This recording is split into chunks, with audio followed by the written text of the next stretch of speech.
Good morning সবাইকে। আশা করি তোমরা সবাই খুব ভালো আছো। আমার নতুন আরেকটি ব্লগে তোমাদের সবাইকে স্বাগত। আজকে আমি তোমাদের সাথে শেয়ার করছি আমার শাশুড়ি মায়ের একটা রেসিপি, উচ্ছে আলুর ঝোল, যেটা হচ্ছে গরমকালে আমাদের খেতে ভীষণই ভালো লাগে। গরমকাল মানেই হচ্ছে বিভিন্ন রকম ডাল তরকারি, মাছ মাংস খেতে কিছুই ভালো লাগে না। এই সময় অনেকেই নিম বেগুন খায়, উচ্ছে এগুলো খেতেও ভালো লাগে। মনে হয় এগুলো দিয়েই ভাত খেলে ভালো হয়।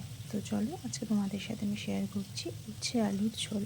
প্রথমে আলুগুলোকে লম্বা লম্বা করে কেটে নুন হলুদ মাখিয়ে সুন্দর করে ভেজে নেব। আলুটা যত সুন্দর করে ভাজা হবে, ঝোলটাও কিন্তু ততটা সুন্দর টেস্ট হবে। তো আলুটা ভাজতে ভাজতে আমি উচ্ছেটাকেও নুন হলুদ মাখিয়ে রেখেছি, যাতে একটু নরম হয় এবং আমার তাড়াতাড়ি ভাজা হয়ে যায়।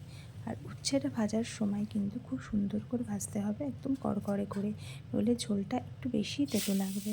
যারা প্রথম প্রথম রেসিপিটা খাবে তাদের একটু তেতো লাগতে পারে, কিন্তু যারা তেতো খেতে ভালোবাসো তাদের কোনো অসুবিধা হবে না। এই রেসিপিটা আমি এই শ্বশুর বাড়িতে আসার পর ফার্স্ট টাইম খেয়েছিলাম।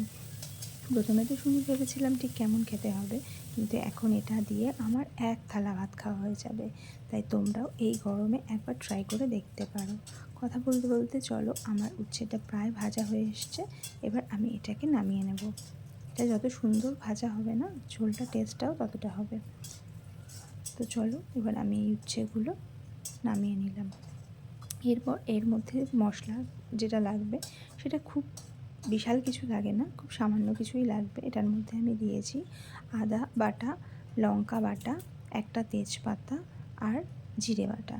আর লঙ্কার পরিমাণটা খুবই কম দিতে হবে, ঠিক আছে? একটা কি দুটো লঙ্কা দিলেই হবে, কারণ পেঁপেতে বেশি ঝাল খেতে নেই, তো আমরা জানি। তো সেই কারণে আমি, যেহেতু অনেকটা ছিল, তার জন্য দুটো লঙ্কা ইউজ করেছি। তোমরা চাইলে একটাও দিতে পারো।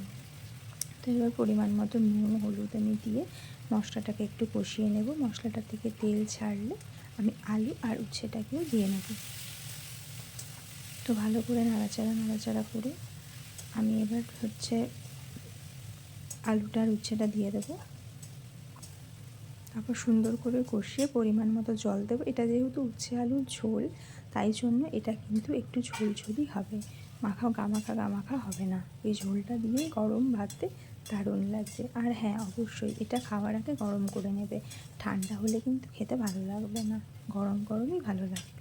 তাই যখনই খাবে তখন ভাত গরম লাগবে, আর এই ঝোলটাও কিন্তু গরমই লাগবে।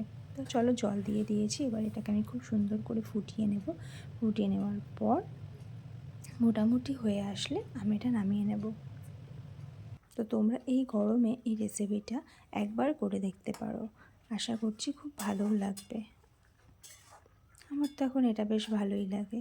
তো চলো, এটা আমি তোমাদের সাথে শেয়ার করলাম। একদিন ট্রাই করো, করে বলো ঠিক কেমন লাগলো। এবার এটা নামিয়ে নেওয়ার পালা। এবার আমি এটা নামিয়ে নেব। তো ঠিক আছে, সবাই ভালো থেকো। টাটা, পরের ব্লগে আবার দেখা হচ্ছে।